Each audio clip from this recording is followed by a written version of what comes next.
The motivation for continuing or to push my interest in the hobby really was seeing the results. That if you shoot all day, say I shot 3 or 4 soccer games. A friend of mine's daughter, they live in Palmdale, but they came down to Irvine for a tournament, and he asked me if I would come take pictures. So I rented a 100-400 at the time, and she probably played in 3 matches that Saturday. And when I got home, and you're going through 1,200, 1,500 images, the 3 or 4 where you really capture the peak action, where the defender is on the offensive player, you see both faces, the strike of the ball, or a grimace from a slide tackle, and you see that image that you might see in a Sports Illustrated. That's what hooked me. It's similar to when you play golf, and even though you have no game at all, you somehow chip in from 40 yards out, and then like a junkie, you get that rush, and then the rest of your golf life you're trying to recreate that feeling. And the photography is very similar. And the interesting thing about it is the longer that you do it, the less often that you blow your mind with a shot, because you become better at it, and it becomes harder to push to the next level.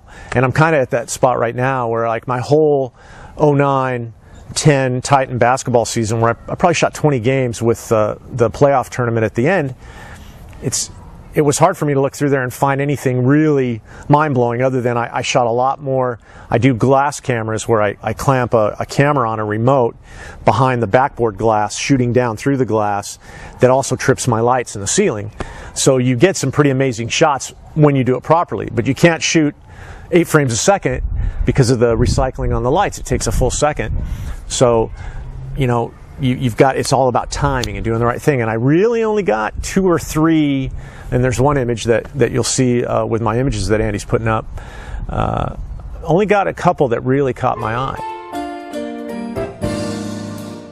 My advice for anybody that has interest in photography, if you've already shot with the point and shoots, or you were the video guy at home, but now you've got a still camera, or the video mom at home, and now you've got the camera, and you take Dave's class, you really need to concentrate on the basic fundamental things that he teaches you in the beginning class. The room to travel, keep your backgrounds clean, watch your horizons. Even though you can fix it in Photoshop with cropping tool, try to get things straight and clean and sharp in the camera. The more you do with that, the larger prints you can make, the easier it is to do cutouts, especially if you're going to shoot action. I know there's probably a lot of people in the class that's children are in sports, or their grandkids are in sports, and they'd love to go out with their camera and take some photographs.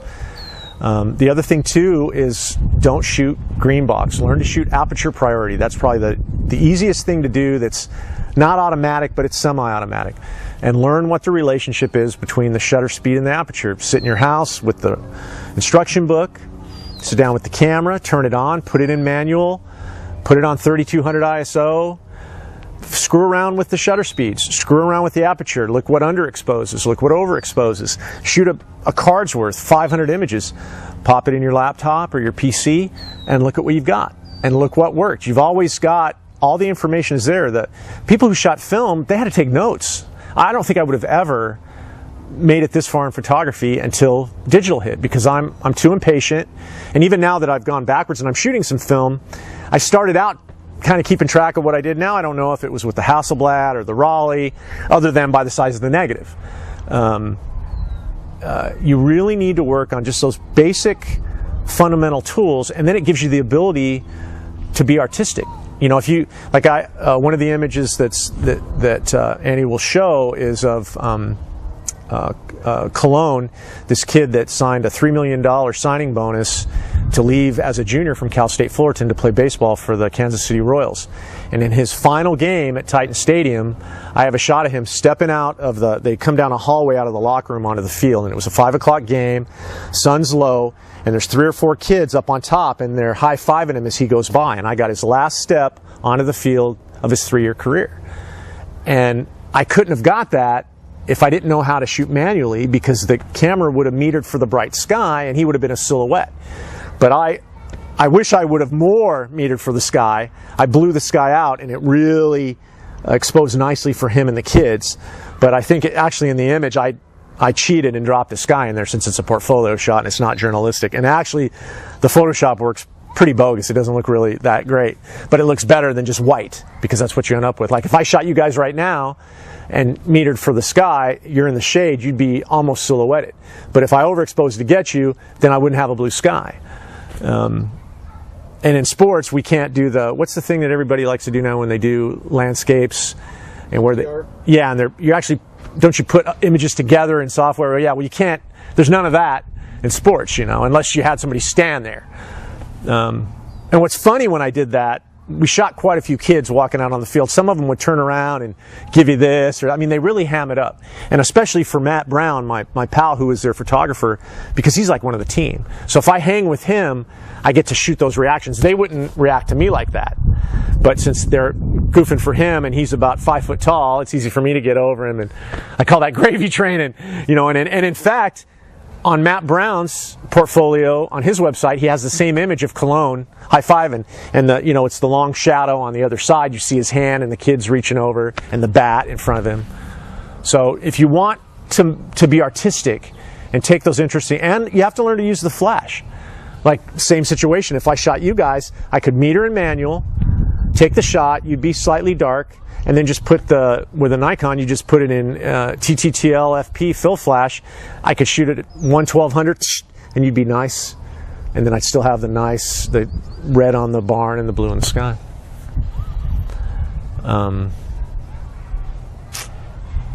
And rent lenses. Don't just go buy stuff. Even if you're retired and you've got $1 million, I highly recommend, I'll give a plug to Fullerton Used Camera. Mike and Chris behind the counter. It's a small business, been there forever. For $90, you can rent a 600 Canon for the weekend and shoot surfing Friday, Saturday, and Sunday and bring it back on Monday. They've got 3 300s, 3 or 4 70-200 ISs, fisheye, bodies, lighting. There's no reason to go buy a bunch of stuff initially, and they're trying to get a contract with Nikon to be a Nikon dealer too. So that then they have a few rental Nikon lenses, but I highly recommend renting so that you kind of decide what you really need. But fundamentals, you just need to learn the basic fundamentals so that you can get off the green box.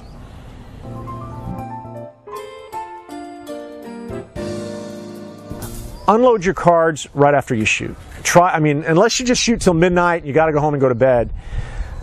Create files on your desktop, name them, family, sports, teams, whatever you're shooting, and unload and back your stuff up. Hard drives are so cheap. You can buy an exterior 500 gig hard drive, half a terabyte, for $50. Back your stuff up. I only do it about once every week, but I really want to build what they call, I think it's called a Gobo. It's a deal that writes to 3 hard drives at once, and it like doubles your storage, and you can set them up automatically and have them USB to your laptop as soon as you get done every night. It backs everything up, because if you lose it, you're screwed. And I hear more stories about laptop hard drives dying and people lose 6 months worth of work, and I would kill me. And granted, I'm not that organized, but I bet I've got, what were the first outboard hard drives were like 100 gigs or something. I bet I've got 10 laying around. And someday you're going to plug those things in and they aren't going to fire up, and I'm going to be done. But I'm real careful with the family photos. The sports stuff, nobody cares about soccer I shot 5 years ago. But your family stuff, you really need to back it up. Oh, another piece of advice, and a thing I learned from Dave. The first class, he talked about when you edit in camera or you edit when you get home, don't dump pictures with good faces. If you've got a face, even if you don't know the person, it doesn't take up that much space. Hang on to it.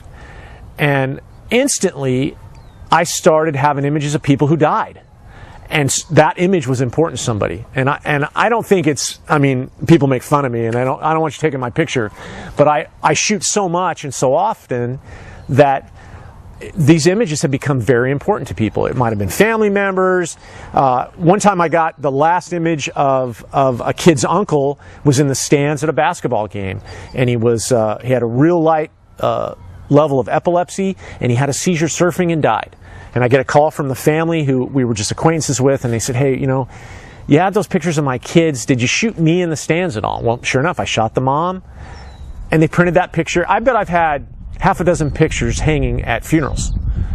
And I told a story in Dave's class about my son's best friend took his own life when he was 14, 24 hours after he'd been in my house. And I shot the hell out of that kid that summer. And they're the most important images to his parents, because teenager, he avoided the camera at that stage of his life, and they didn't have that much stuff of him at that age. And I had probably 50 good images of him, and those photographs are all over their house and all over. I started a bereavement website for him when he died, and then the family took it over. It's had, I think, a couple 100,000 hits. On the subject of mentors, it's huge in, I think, any artistic endeavor. And it doesn't matter if you're 15 years old and going to Orange County Art School, or if you're a college kid and you're on the journalism staff at Cal State Fullerton, or if you're lucky enough to go to Brooks Institute. You need people that are working in the field that you're interested in to help you, to critique you, to push you, to get you to look at things from different angles. And I've had a fair amount of that. Matt Brown, who's spoken at Dave's class, it's interesting. He's 10 years younger than I am. I'm 48, and he's 38. But he's been a working journalist since he was 19. He started out at Brooks, but then he was the photo editor at Cal State Fullerton, and then went right from there to the Orange County Register and worked there as a staffer for quite some time before he went freelance. And I shoot with him all the time, and I regularly send him my work, and I ask him, am I getting better or worse? And which of these works and which doesn't? And he's brutal, but that's what you want. And you want to surround yourself. I can't emphasize enough how important the internet is, how it has been in my growth, but find a forum that focuses on what you like. If you shoot black and white film, there's APUG, it's Analog Photographers User Group. Fred Miranda has everything. They have wedding photography, portrait photography, black and white, sports, nature, macro, whatever you're into, and there's nothing better, no matter how long you've been doing it, start critiquing other people's work. Because even though you can't make the greatest photograph, you know what you like, you know from going to Dave's class what the basic fundamentals are, and find somebody that you can tell is new as you are, or slightly newer if you feel weird about critiquing somebody who's a veteran on that website, but critique the new guys. And I've started to give back on Fred Miranda, where I'll log on and spend an hour on Saturday just picking the guys that only have 10 posts, and if they post 5 images, specifically giving them info on each one of those 5 images. It helped me a ton. And then I made friends and got involved in groups of people that have similar interests. So I would highly recommend looking for things on the internet. Strobist is a great site, especially if you're on a budget. They can get you going with $100 worth of used flashes and a couple old umbrellas. And people make blow your mind artwork with what they apply from the Strobist site.